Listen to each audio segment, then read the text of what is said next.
Hola, bienvenidos a este tiempo de escuchar la palabra con nosotros, la Iglesia Cristiana El Redil de Itagüí.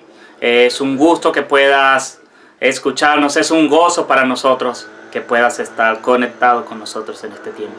La palabra y el tiempo que vamos a presentar en este momento forma parte de nuestra celebración dominical. No es la celebración dominical. La celebración dominical es el tiempo en el que nos reunimos con otros creyentes. Pero sabemos que hay muchas razones de diferentes tipos que impiden que puedas asistir a la iglesia hoy. Así que queremos dejarte la palabra para que tú mismo, junto con los tuyos, o si estás solo, tú solo puedas escuchar la palabra y tener tu tiempo de adoración y de buscar a Dios. Pero no olvides que el llamado es a congregarse. El llamado es a formar parte de una iglesia. El llamado es a tener comunión presencial unos con otros. Solo situaciones excepcionales justifican el que busquemos alternativas como la transmisión o escuchar la palabra en solitario. Así que quiero, por un lado, darte gracias por estar con nosotros, por ver este canal. Pero también quiero invitarte a que busques una iglesia, formes parte de una congregación que enseñe y estudie la palabra. Si quieres saber más de nosotros, si quieres conocer cómo hacer esto de buscar una iglesia, por favor escríbenos, que con gusto queremos acompañarte para que puedas disfrutar verdaderamente el tener comunión unos con otros. Déjame orar entonces para iniciar este pequeño tiempo de palabra. Padre, gracias. Gracias, Señor, porque tú nos das la oportunidad, Señor, de siempre llegar a tu palabra, de siempre escucharla. Y podemos hacerlo aún por estos medios, Señor, que reconocemos que no son perfectos, porque no podemos tener la interacción y el amor y la fraternidad, Señor, que forman parte de nuestra humanidad. Pero aún así, Señor, te doy gracias, porque sé que muchas personas son edificadas por escuchar tu palabra. Y te pido, Señor, que la palabra que vamos a presentar pueda ser palabra tuya que edifique la vida de otros. Te lo pido, Dios, en tu nombre santo. Amén, Señor.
La tierra retumbó, la piedra el quinto.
Al comienzo decía que es necesario y parte del llamado de Dios a nosotros como iglesia de congregarnos, de tener interacción presencial.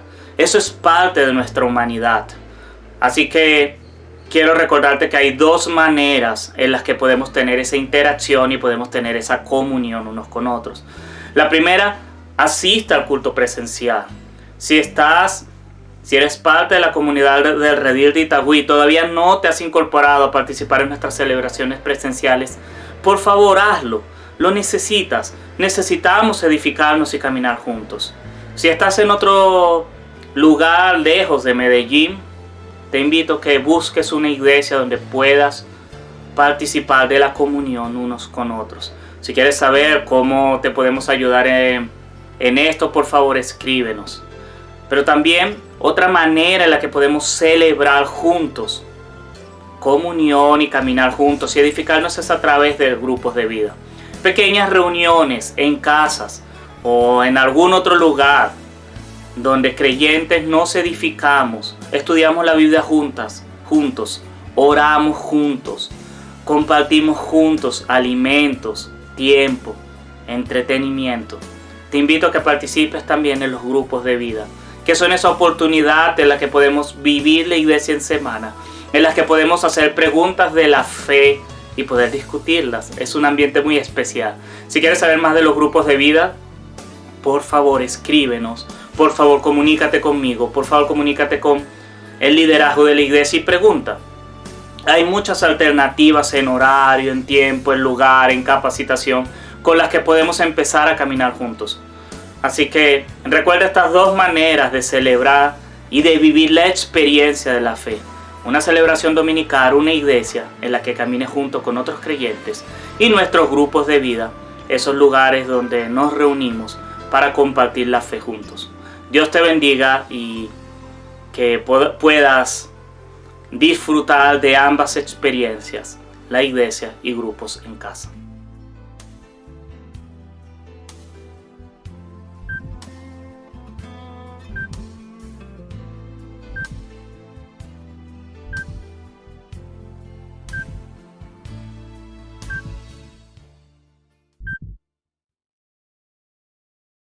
Tengan ustedes muy buenas tardes, iglesia. Estamos contentos de estar aquí. Gracias por darnos el privilegio de reunirnos de una u otra manera. Ustedes que están viendo este mensaje desde el internet, esperamos que lo disfruten, que lo bendigan.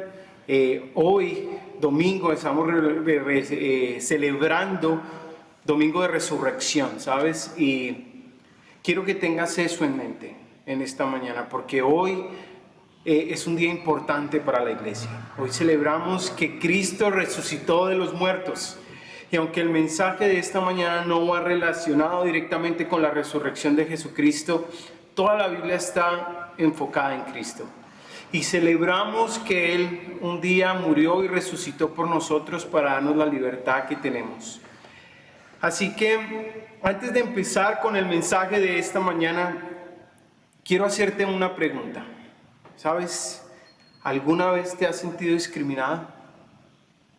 ¿Alguna vez te has sentido que no perteneces a un lugar en el que estás? ¿Alguna vez alguien te ha hecho sentir que no vales la pena? Que tú no tienes el mismo estrato social y por lo tanto te han hecho sentir mal, te han discriminado. El pasaje de hoy es algo similar a lo que les acabo de preguntar. Y sabes, quiero contarte algo que me pasó a mí en mi tiempo en los Estados Unidos. Como ustedes saben, yo soy colombiano, yo me crié en Bogotá. Conocí a mi esposa, la cual es americana, pero cuando cumplí mis 30 años me casé en los Estados Unidos y me fui a vivir allí. Sabes, me tocó un tiempo largo poder acostumbrarme al idioma, poder dominarlo. Durante mi tiempo allí, más o menos como después de mi segundo o tercer año, empecé a aplicar para diferentes trabajos para poder ayudar en la economía de mi hogar, porque yo estaba estudiando teología y mi esposa era la única que proveía para el hogar. Así que empecé a aplicar trabajos y apliqué a un banco, el Banco de América se llama. Sabes, el proceso fue tedioso, tuve más o menos unas 3, 4 entrevistas, tuve que hacer videos, tuve que hacer todo en mi segundo idioma, Finalmente, un día me llamaron y dijeron, ¿sabes qué, Juan Camilo? Te vamos a dar el trabajo. Yo estaba súper contento, súper feliz, finalmente sí. Cuando empecé a trabajar, duré casi 1 mes y medio solo en entrenamiento. Allí me tocaba estar 4 o 5 horas enfrente de un computador, resolviendo problemas, completando exámenes para poder hacer mi obra lo mejor posible. Finalmente, llegó el día, me mandaron a la caja. Estuve como 4 días con mi jefe detrás, explicándome. Y así todo iba normal, todo iba bien, en mi mente todo indicaba de que yo finalmente había cruzado la barrera del idioma, que había cruzado la barrera de la cultura. Pero un día llegó un cliente a mi ventana, yo era un cajero, lo que llaman en los bancos un cajero, un hombre, un americano, quería hacer diferentes transacciones. ¿Sabes? Me pidió una cantidad en dólares que no entendí.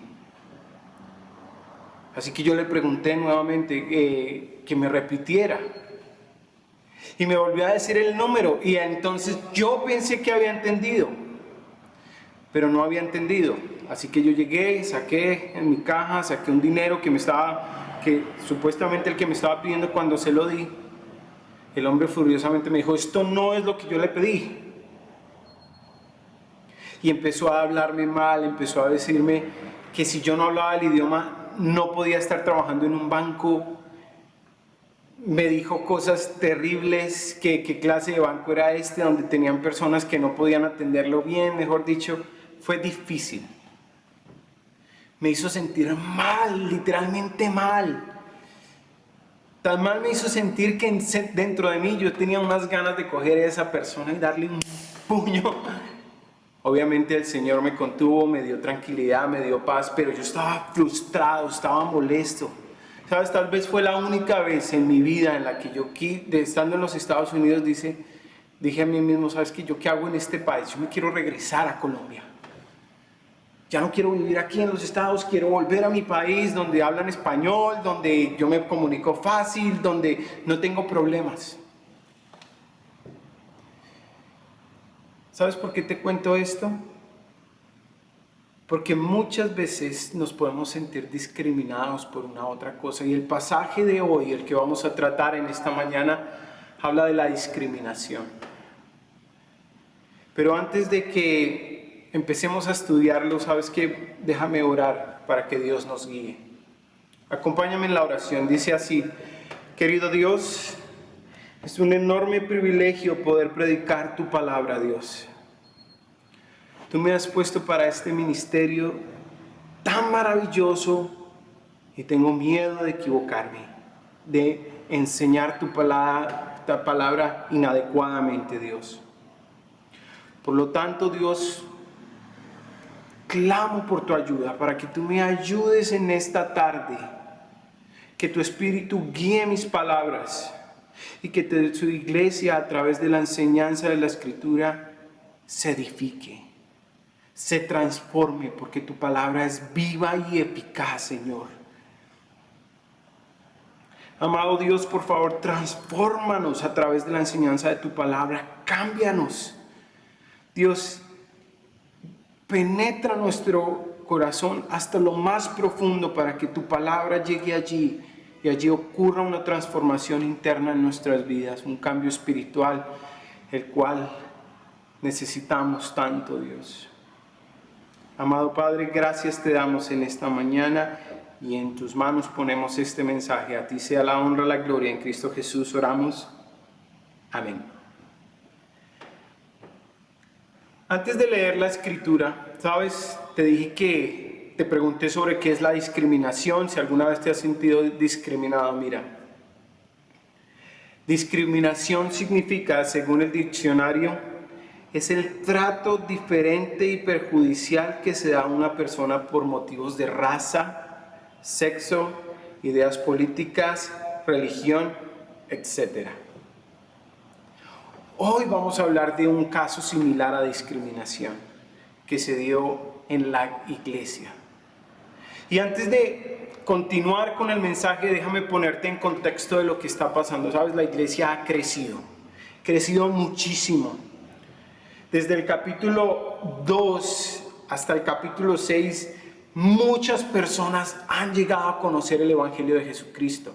En el capítulo 2, cuando pasó el Pentecostés, ¿sabes? Dice que en Jerusalén llegaron gente de toda lengua y nación, y llegaron a Jerusalén a celebrar la Pascua, y allí Pedro, a través del Espíritu, predicó y mucha gente se convirtió. Dijeron que unos 3,000. Después, más adelante, él va a hacer otra predicación y dice que eran más de 5,000 personas las que se habían convertido. Así que la iglesia está creciendo muchísimo, y la iglesia va a enfrentar problemas, porque cuando la iglesia crece y se multiplica, aparecen los conflictos, empiezan los problemas a aparecer. El primer problema que apareció en la iglesia fue en el capítulo 5 con las ofrendas.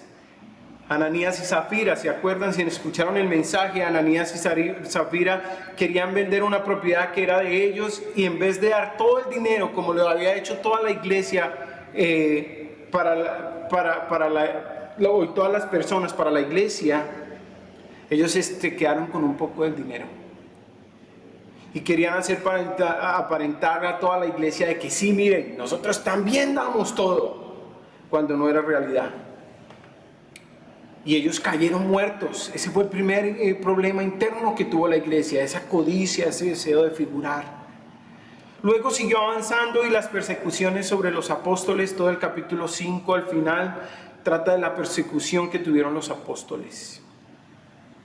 Y finalmente llegamos al texto de hoy, el cual dice, capítulo 6, versículos 1 al 7. Voy a leerlo para ustedes.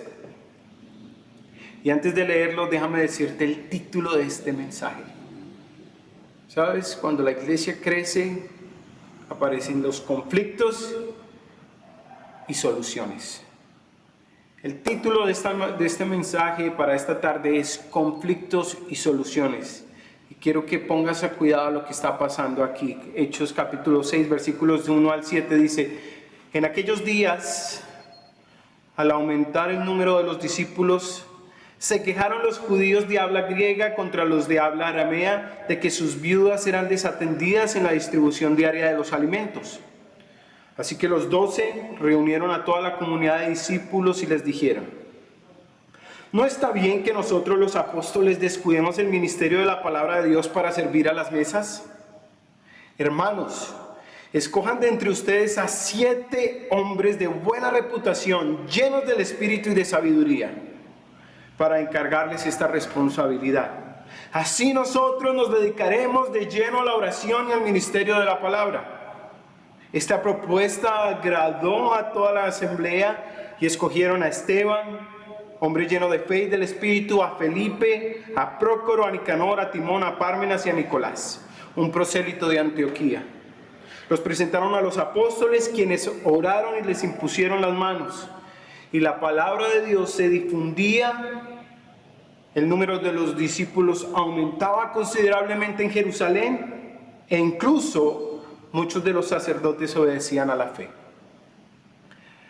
Así que, si hay algo que te quiero dejar en este mensaje, si hay una verdad espiritual, una verdad central de este texto, es la siguiente: cuando la iglesia crece y se multiplica, los conflictos aparecen. Pero cuando la iglesia se enfoca en Dios y se deja guiar por el Espíritu, los conflictos desaparecen. Déjame leerte una vez más la verdad central de este pasaje. Si estás tomando nota, tú allá en tu casa, dice así: cuando la iglesia crece y se multiplica, los conflictos aparecen. Pero cuando la iglesia se enfoca en Dios y se deja guiar por el Espíritu, los conflictos desaparecen. Ahora, la primera parte de este sermón está en que cuando la iglesia crece, ¿qué pasa? Los conflictos aparecen. Y déjame leerte los versículos del 1 al 2 y te voy a dar 4 conflictos que aparecieron aquí en la iglesia. El versículo 1 y 2 dice: en aquellos días, al aumentar el número de los discípulos, se quejaron los judíos de habla griega contra los de habla aramea de que sus viudas eran desatendidas en la distribución diaria de los alimentos. Así que los 12 reunieron a toda la comunidad de discípulos y les dijeron: no está bien que nosotros los apóstoles descuidemos el ministerio de la palabra de Dios para servir a las mesas. Aquí te van los 4 conflictos que hay en estos 2 versículos. Ponme cuidado, dice el primero, ¿sabes? Las murmuraciones y las quejas. El segundo, la discriminación. Tercero, falta de amor por los necesitados. Y cuarto, descuido de la palabra de Dios. Nuevamente, murmuraciones y quejas, el primero. Segundo, discriminación, el segundo conflicto que aparece en la iglesia cuando crece, discriminación. Tercero, falta de amor por los necesitados. Y cuarto, descuido de la palabra de Dios.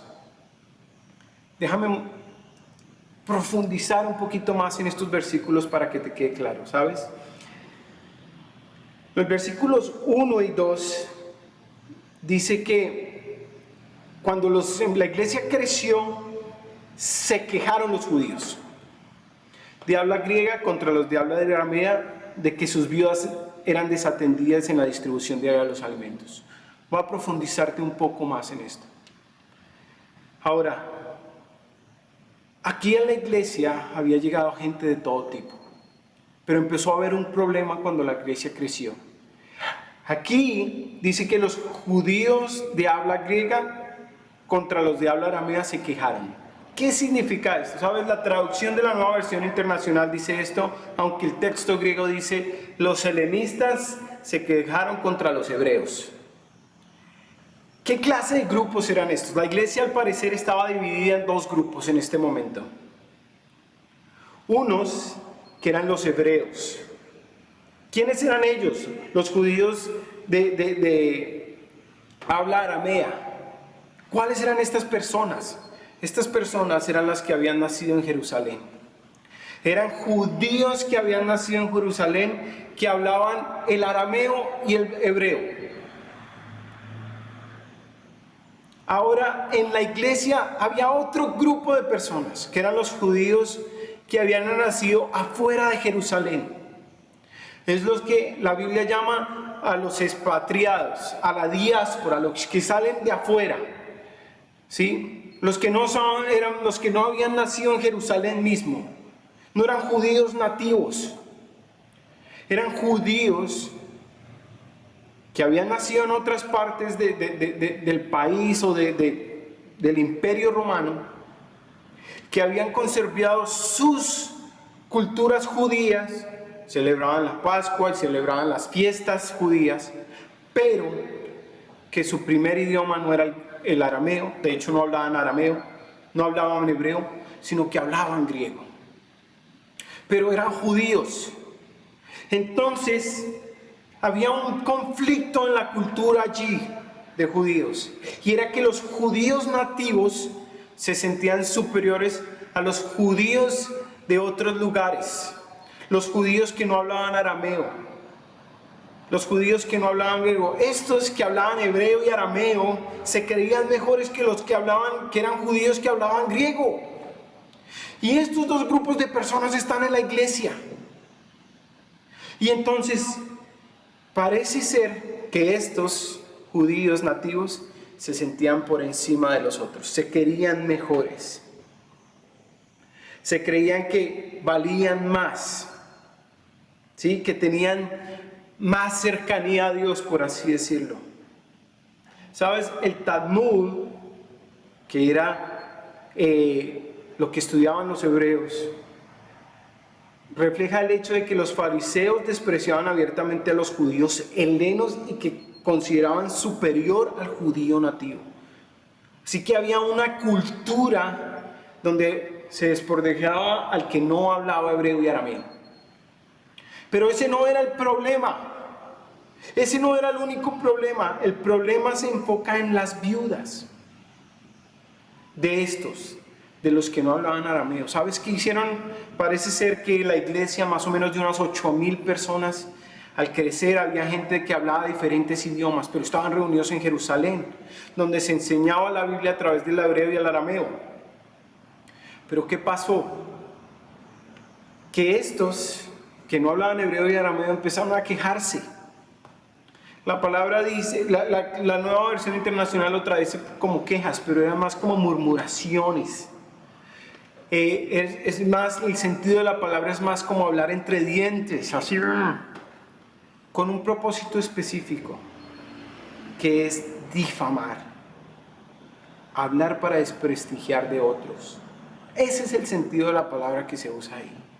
Como que estos empezaron a quejarse, a hablar a escondidas, más o menos como sería como en chismes. Hablaban difamando de los nativos. Tal fue el graso, las murmuraciones empezaron a crecer, que llegaron a la vida de los apóstoles. Ahora imagínate cuánto tiempo tuvo que haber pasado si en una iglesia de 8,000 personas, más o menos, empiezan a hablar así. Hablar murmuraciones, hablar quejas, desprestigiar los unos de los otros. Hasta el punto que llegó al liderazgo de la iglesia. Ahora entonces, hay discriminaciones y hay murmuraciones. Unos se creen mejor que otros en la iglesia. Pero ahí no está el problema mayor todavía, sino que hay una falta de amor sobre las viudas. ¿Sabes? Dios siempre ha tenido un cuidado especial por las viudas, independientemente de cualquier cultura que fuera. Mira lo que dice Éxodo 22 al 24, dice: no explotes a la viuda ni al huérfano. Si los explotas de alguna manera y ellos claman a mí, ten por seguro que oiré su clamor. Mi enojo se encenderá contra ti y te mataré a filo de espada. Entonces tus esposas serán las viudas y tus hijos los huérfanos. ¿Sabes? Dios había estipulado desde un comienzo, cuando dio la ley a los judíos, un cuidado especial por las viudas. Un comentarista muy famoso, el cual me gusta leer, dice de las viudas lo siguiente: ¿sabes? Que las viudas eran especialmente sensibles porque si no tenían atención financiera, no les era posible seguir viviendo en el entorno social de la época. ¿Sabes? Las viudas en el tiempo bíblico, en el tiempo de esta iglesia, necesitaban una ayuda especial. Necesitaban un cuidado especial, porque si no se les daba ese cuidado, ¿sabes? No podían subsistir. Es muy posible que murieran de hambre, que murieran de no tener un hogar donde dormir. Mejor dicho, la situación de las viudas en esta iglesia era muy delicada. ¿Y sabes qué estaba pasando? Que la iglesia, que las personas allí no estaban teniendo cuidado por las viudas. Estos nativos, los judíos nativos, los propios de Jerusalén, los propios de la iglesia, ¿sabes? No tenían en cuenta a estas mujeres. Parece que al momento de distribuir los alimentos, que era una necesidad que tenía la iglesia en general, de suplir las necesidades de los otros, al momento de distribuir los alimentos para suplir las necesidades de los otros, ¡pum!, ellos parecía que no lo hacían bien, o les daban una menor porción, o incluso ni les daban. Entonces están las murmuraciones y quejas, está la discriminación y está una falta de amor en esa iglesia, ¿sí? Y finalmente hay un problema también, y es que los líderes de la iglesia, ¿sabes qué? Dice el versículo 2, Dijeron que no está bien que nosotros los apóstoles que descuidemos el ministerio de la palabra de Dios. ¿Sabes? Los apóstoles, al ver que la iglesia era tan grande, habían dejado de dedicarse a enseñar la palabra de Dios para ir a suplir las necesidades de la iglesia. Las necesidades prácticas, que era distribuir los alimentos. Para contextualizar un poco lo que te estoy diciendo, es como si en nuestra iglesia, en este lugar, que hay personas de diferentes nacionalidades, hay venezolanos, hay colombianos, hay alemanes, hay americanos, hay paisas, hay bogotanos, de diferentes lugares, ¿sabes? Que nosotros los colombianos, por así decirlo, empezáramos a menospreciar a los venezolanos, porque no son colombianos. Que nosotros los colombianos empezáramos a menospreciar a los alemanes, porque no hablan el español. Empezamos a decir, no, esta gente que hace aquí, mejor que se vaya. O que nosotros los colombianos, al ver la necesidad de otros, no nos importara. Simplemente porque no son de nuestra nación, no son de nuestro país. El problema era serio aquí en la iglesia, mis hermanos. No era cualquier problema. Tenían un problema serio aquí. ¿Por qué? Porque la iglesia estaba creciendo y porque Satanás constantemente está trabajando. Y él siempre ha querido dividir la iglesia, destruirla. Y esta iglesia, la primera iglesia en todo el Nuevo Testamento, estaba sufriendo el mismo problema. Sabes que Satanás la estaba atacando a través de los chismes, murmuraciones, a través de la discriminación social, a través de la falta de amor por los necesitados, a través de la falta de estudio de la palabra, por ir a hacer otras cosas que el Señor no había llamado a hacer a los apóstoles. Entonces tenemos un problema serio. Porque cuando la iglesia crece y se multiplica, los conflictos aparecen. Pero entonces aquí está el segundo punto del mensaje, que es que la iglesia se enfoca en Dios y se deja guiar por el Espíritu. Mira lo que hace la iglesia. Versículos 3 al 6 dice: hermanos, escojan de entre ustedes a 7 hombres de buena reputación, llenos del espíritu y de sabiduría, para encargarles esta responsabilidad. Así nosotros dedicaremos de lleno a la oración y al ministerio de la palabra. Esta propuesta agradó a toda la asamblea. Escogieron a Esteban, hombre lleno de fe y del Espíritu Santo, y Felipe, a Prócoro, a Nicanor, a Timón, a Pármenas y a Nicolás, un prosélito de Antioquía. Los presentaron a los apóstoles, quienes oraron y les impusieron las manos. ¿Sabes? La iglesia encontró 3 soluciones para esos 4 problemas que les mencioné anteriormente. Se las voy a leer. Primero, escogieron hombres de buen testimonio, llenos del espíritu y de sabiduría. Segundo, los hermanos escogidos ayudaron a la distribución de los alimentos y a las cosas prácticas de la iglesia. Y tercero, ¿sabes? Los apóstoles se dedicaron de lleno a la oración y la predicación de la palabra. Déjame profundizarte en estas soluciones que encontró la iglesia. Los versículos 3 y 4 dicen, ¿saben? Los apóstoles reúnen a toda la iglesia y dicen, ok, no está bien que nosotros estemos descuidando la palabra de Dios para enfocarnos en este problema de la distribución, en el cuidado por las viudas y todo eso. Así que, ¿qué vamos a hacer? Van ustedes a escoger 7 hombres que les ayuden. Pero estos hombres deben tener cualidades especiales, no pueden ser cualquiera. Dice que tienen que ser de buen testimonio,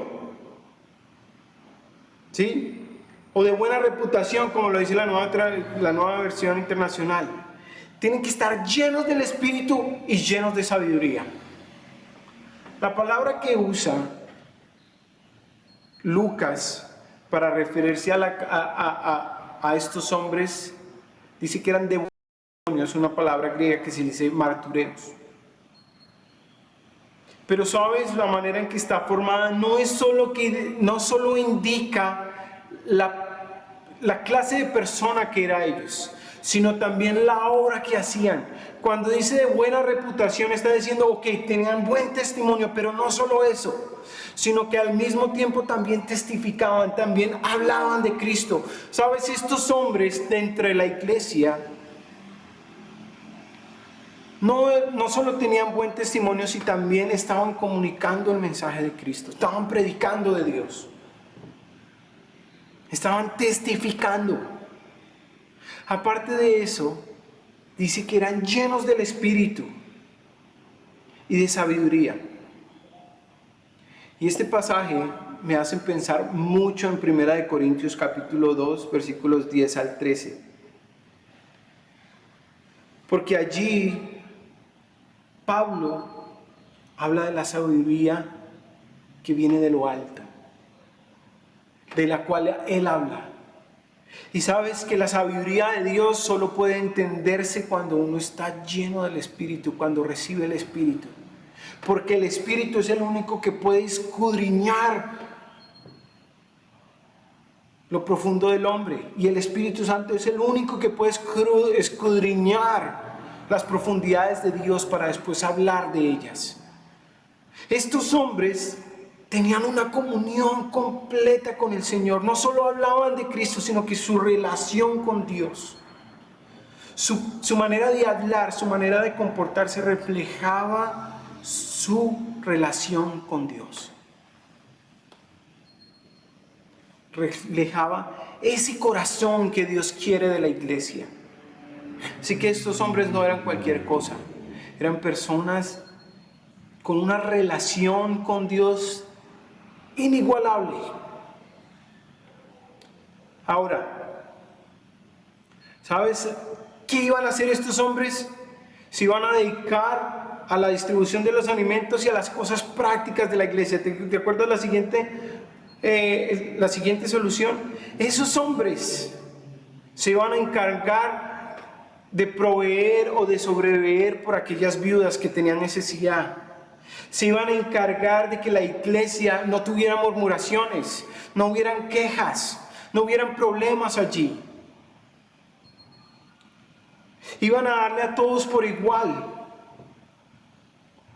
Y finalmente, la tercera solución que se ven en estos versículos está en el versículo 4, cuando dice: los apóstoles, así nosotros nos dedicaremos de lleno a la oración y al ministerio de la palabra.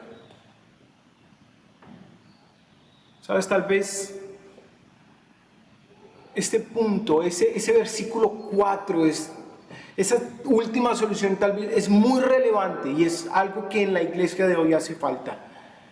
Y déjame decirte por qué. Porque en la iglesia de hoy hay pastores que predican de todo menos la palabra. Hay pastores que no gastan tiempo en la oración. Hoy en día la iglesia tiene una deficiencia de que se le enseñe la Biblia tremenda. Y te digo por qué. Porque los pastores muchas veces están enfrascados en solucionar problemas prácticos de la iglesia que en dedicarse al tiempo de la palabra de Dios. Piensa, por ejemplo, ¿qué hubiera pasado si los apóstoles no se hubieran dedicado a la palabra de Dios? El problema mayor era que Dios los había escogido a ellos para ese propósito, para llevar la palabra de Dios. Y ¿sabes qué pasaría o qué hubiera pasado si ellos no lo hubieran hecho? Pues el evangelio no hubiera llegado a muchas naciones. Muchas personas no hubieran conocido el mensaje de salvación. Muchas personas no hubieran conocido de Cristo. Y tal vez ni siquiera el evangelio hubiera llegado aquí a nuestro país, a Colombia.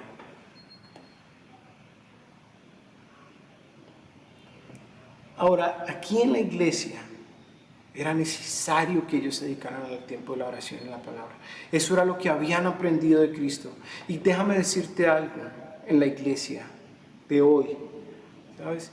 Es necesario que el pastor, la persona que predica la palabra, sea la idónea para eso, sea la persona que Dios ha escogido para eso.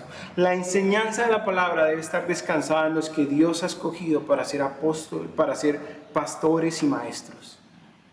Pero no solo se queda ahí, sino que también deben ser personas idóneas y que se han capacitado para el ministerio. ¿Sabes cuánto tiempo duraron los apóstoles con Cristo?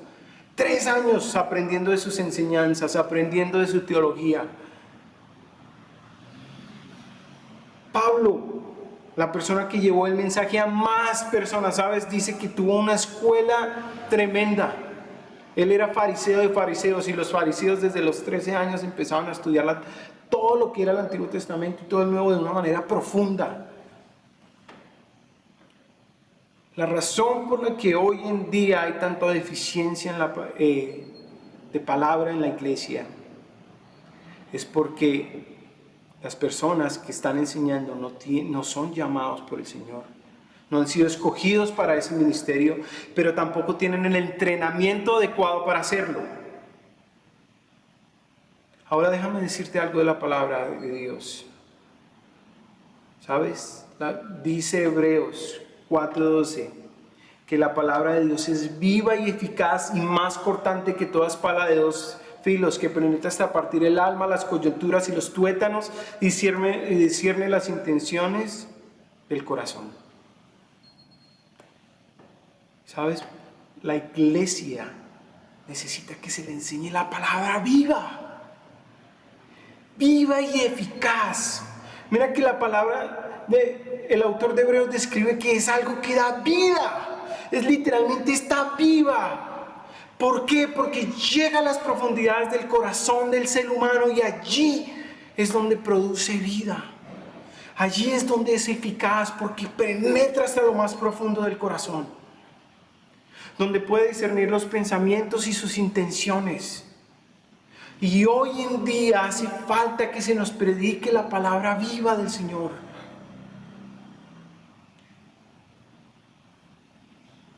Así que la iglesia solucionó sus problemas de esa manera.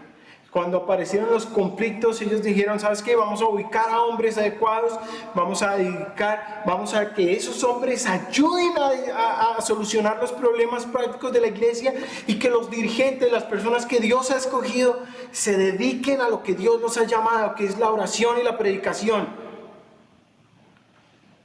Ahora quiero que notes algo importante en estos versículos. Mira que del versículo 3 al 6, en ningún momento los apóstoles impusieron a alguien. Y esto va para los dirigentes de la iglesia, ¿sabes? El pastor que se quiere hacer de todo y quiere estar en todo, está totalmente equivocado, no está entendiendo para lo que Dios lo ha llamado. Porque en la iglesia, el líder, la persona que está a cargo de la iglesia, la cabeza de la iglesia, digamos que es Cristo, pero aquella que está por debajo de Cristo, que el pastor, que es el que está presente constantemente, no está para imponer cargos. Dios no lo ha llamado a eso. Está para edificar la iglesia. Pero también la iglesia está para poner a disposición los dones que Dios le ha dado. Mira que aquí en esta iglesia no se quedaron que los apóstoles iban a hacer de todo, no.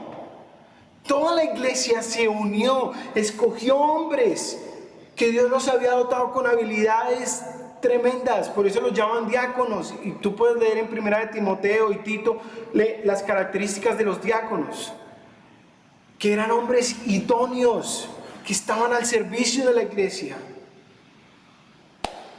Ahora, cuando la iglesia se enfoca en Dios y se deja guiar por el Espíritu, ¿qué pasa? Los conflictos desaparecen. Mira lo que dice el versículo 7. Y la palabra de Dios se difundía y el número de los discípulos aumentaba considerablemente a Jerusalén, e incluso muchos de los sacerdotes obedecían a la fe.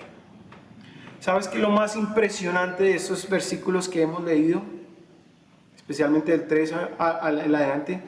Primero, que los hombres que escogieron, los 7 hombres que escogieron, esos nombres que aparecen ahí, Esteban, Felipe, Prócaro y todos ellos, son nombres griegos. ¿Qué significa eso? Que no eran judíos nativos de Jerusalén, sino eran judíos de la diáspora. Esos hombres y la iglesia entendió en ese momento que no debía haber discriminación en la iglesia, que no debería mirar uno por encima al otro, sino que todos deberían unirse. Por eso los hombres escogidos eran hombres de afuera, no de adentro, no los que se creían mejores que otros. Pero también dice el versículo 7, como una conclusión, dice que la palabra de Dios se difundía. Y el número de los discípulos aumentaba considerablemente. ¿Sabes qué? La iglesia siguió creciendo. No se estancó en los problemas, los solucionó y la iglesia sigue creciendo. Los conflictos desaparecen cuando la iglesia, cuando el cuerpo de Cristo se enfoca en Dios. Y aquí algo más interesante todavía, al final dice que incluso muchos sacerdotes obedecían a la fe. Quiero hacer mención por último a estos hombres. Estos sacerdotes que habla la palabra de Dios, dice, estaban divididos en 3 grupos. Los saduceos, los fariseos y los escribas. Esos 3 grupos eran el grupo sacerdotal. Todo era un conjunto que estaba dividido en 3 grupos. ¿Sabes? Los saduceos no creían en la resurrección. Y eran de la clase alta de la sociedad, al igual que los escribas. Eran los que estaban en la parte más alta de la sociedad. Los fariseos sí creían en la resurrección, así que había una diferencia teológica ahí entre ellos. Y no eran de la clase alta de la sociedad, eran de una clase menor. Pero dice la palabra de Dios que esos sacerdotes, independientemente de cualquier grupo que fueran, obedecían a la fe, eran alcanzados por la fe. Sabes que la iglesia, en otras palabras, siguió recibiendo gente de todo tipo, ricos, pobres, viudos, de habla griega, de habla hebrea, de habla aramea, no importaba, porque la iglesia era para todos. Tremendo, tremendo. Ahora, déjame llevarte esto a una aplicación. ¿Qué vas a hacer tú con todo este mensaje, con esos 7 versículos? ¿Qué? ¿Cómo va a cambiar tu vida? Aquí va mi primera aplicación, te voy a dar 2.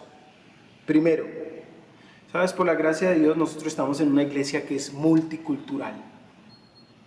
Sabes, aquí hay personas de diferente nacionalidad. Venezolanos, colombianos, americanos, alemanes.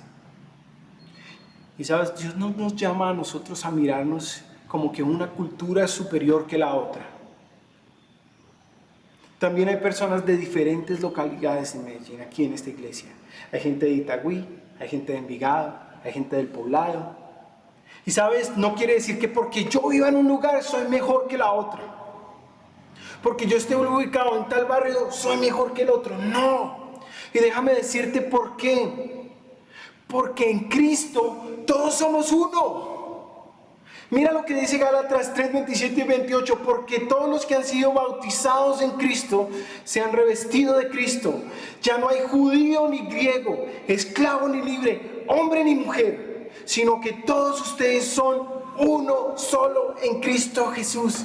¿Sabes qué es lo lindo del Evangelio? ¿Qué es lo más bonito del Evangelio? Es que en Cristo ya no importa mi raza, mi color, mi sexo, mi estrato social, porque soy uno en Cristo. Todos estamos en el mismo lugar. Y mi intención al decirte esto es que sabes que no busques tu identidad en tu lugar de origen, en tu lugar de nacimiento, en el lugar donde vives. Tu identidad no está en eso. Tu identidad está en Cristo, porque has sido comprado por Cristo. Cuando tú obedeciste a la palabra de Dios, cuando tú creíste en Cristo, tu identidad ya no está en tu lugar de origen, en tu lengua, sino está en Cristo. Porque ahora somos todos uno. Y sabes, Cristo quebra cualquier barrera de nacionalidad, de lengua, de estrato, de sexo, de cultura. Cristo quiebra y rompe esas barreras para que todos seamos uno. Así que mi hermano, no te identifiques con tu país, bueno, en cierta manera hay que tener identificación con tu país, pero que tu identidad, lo que desarrolla tu carácter, tu personalidad, tu manera de ver el mundo, no sea tu nación de origen, sino que Cristo, que tu identidad está en Cristo. Él fue comprado, Él pagó el precio por ti y hoy domingo celebras eso, que Él pagó el precio por ti para que tú fueras liberado de todas esas cosas y puedas ser parte de una nación santa, de un real sacerdocio. Tu identidad está allá arriba en el cielo, no aquí en la tierra, mi querido hermano. Así que busca tener tu identidad en Cristo. Y así cuando la entiendes ahí, ¿sabes? No vas a mirar con desprecio a los unos a los otros. No vas a mirar el estrato social. No vas a mirar si alguien es mejor que el otro. Por el contrario, si tienes para dar y ayudar al hermano, lo vas a ayudar. Porque tu identidad no está en este mundo, sino está en Cristo. Segunda aplicación. ¿Sabes? Si Dios te ha llamado, te ha salvado, te ha dado habilidades y dones, es tiempo que los pongas al servicio de la iglesia. Que hagas algo en la iglesia. Dios no quiere creyentes de silla, de banca. Dios quiere una iglesia que se mueve, que es dinámica. Por eso ha dotado a cada ser humano que lo acepta como su Salvador con dones. Y cuando piensas en tu pastor, piensa que él tiene que estar enfocado en la palabra de Dios, que tiene que dedicar horas orando, horas estudiando para darte ese mensaje vivo, esa palabra que da vida. Y tiene que hacerlo de la mejor manera. Pero si él está ocupado en cosas prácticas de la iglesia, como quién va a servir los tintos, como quién va a dar los anuncios, como quién va a tocar la guitarra, si él está haciendo eso en la iglesia, está enfocado en todo, menos en la palabra de Dios, ¿sabes qué? La iglesia no se va a edificar, la iglesia no va a crecer.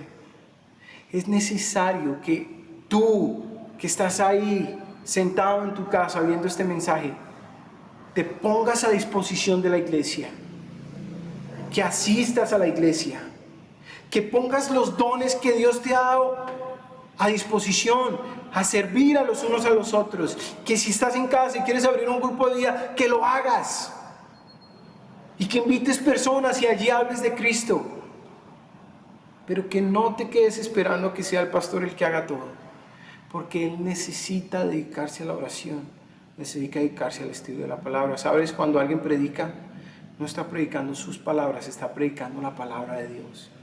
Por eso debe hacerlo con mucho cuidado, con mucha devoción.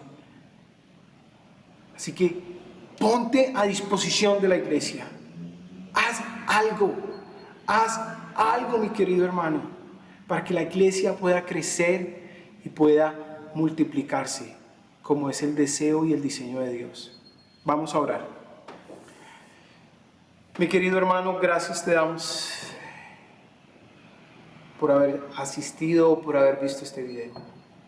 Y Dios, queremos entregar esa vida, esa persona que está viendo este mensaje o escuchándolo en tus manos, Dios. Muévelo. Muévelo a que se identifique contigo, Señor. Que tú seas su mayor identidad. Muévelo a que ponga sus dones a tu servicio. A que si hay una necesidad en la iglesia, Él esté pendiente de suplirla a Dios. Dios, ayúdanos a ver a todos por iguales, donde no hay diferencia de estrato para nosotros en una iglesia, donde no nos vemos mejores que los otros, Dios, sino que todos nos vemos como tú nos ves, en amor, en santidad. Dios, Cristo nos dejó el mejor ejemplo, Dios. Ayúdanos a aplicarlos. Ayúdanos a tener ese mismo sentir que tuvo Cristo, que Él, aunque era rey, se bajó aquí a esta humanidad, a ser uno igual a nosotros, para darnos el mejor ejemplo, Dios, que en ti no hay barreras de cultura, no hay barreras de lengua, no hay barreras de sexo, de nación, sino que todos somos unos iguales. Dios, gracias por esta iglesia y el ejemplo que nos ha dejado. Gracias por Lucas, por haber informado, por habernos mostrado en detalle lo que pasaba en la iglesia, Dios. Ayúdanos a aplicar este mensaje a nuestras vidas. En Cristo Jesús oramos. Amén.